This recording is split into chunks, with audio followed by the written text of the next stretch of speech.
wife of a man who was killed when he was stabbed to death outside his home in Gloucestershire has said that the police didn't do enough.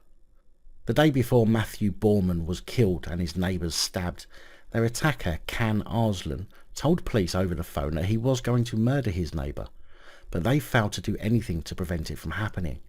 Matthew Borman was stabbed 27 times after the Bormans had repeatedly complained to Gloucestershire police about their fear for life from Arslan, and in May last year Mrs Borman had made a statement to police setting out a summary of the threats that they had received from Arslan. She said they were worried about being murdered or that someone was going to be seriously hurt very soon.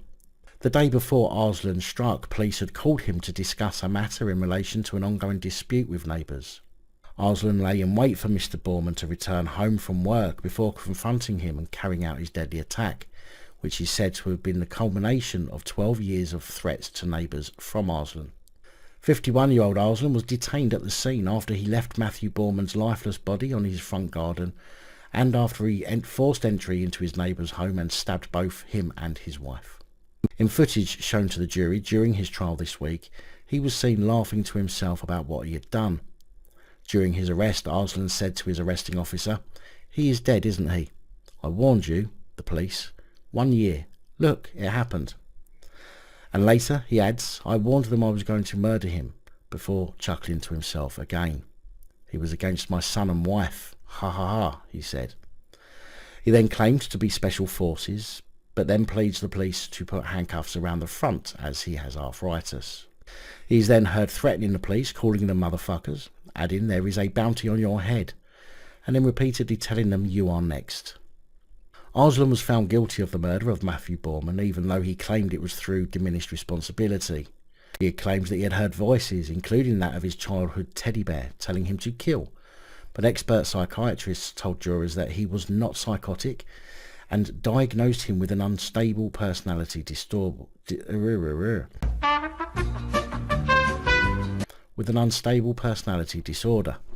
Two forensic psychiatrists both agreed that Arslan was not mentally ill, but were divided on whether his personality disorder should lessen the offence to one of manslaughter on the grounds of diminished responsibility. Dr. John Sandford said CCTV footage of the attacks makes it clear that Arslan was aware of what he was doing. "It's quite clear he knows what's going on and why he's been arrested," he said. However, Dr. Sally Foster, who conducted a psychiatric examination for the defence, said Arslan's personality disorder diagnosis might provide a defence to murder. She said impaired mental functioning was a significant contributing factor to the defendant's acts. Due to the apparent lack of action taken by police and that they were in contact with Arslan the day before the incident, it has now been sent to the IOPC to investigate.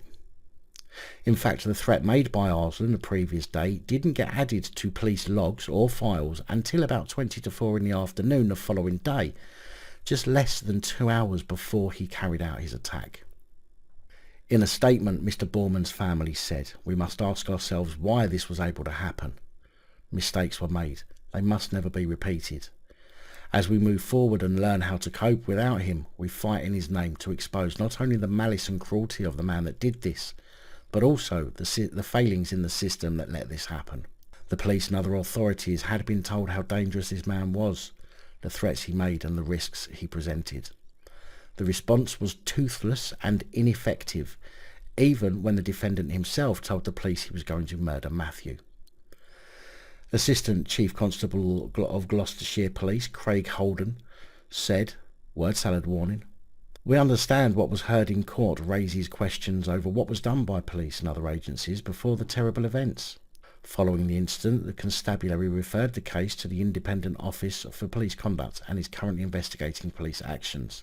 An independent multi-agency review has also been commissioned, which will look at how both public and private sector organisations work together to address the concerns of Arslan's neighbours. It is crucial we allow these reviews to be carried out without prejudice, and as such it would not be appropriate to comment in any detail at this time.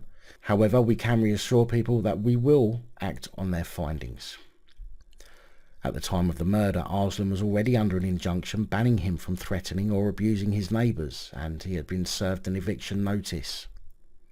However, he's not going to have to worry about the eviction now, is he?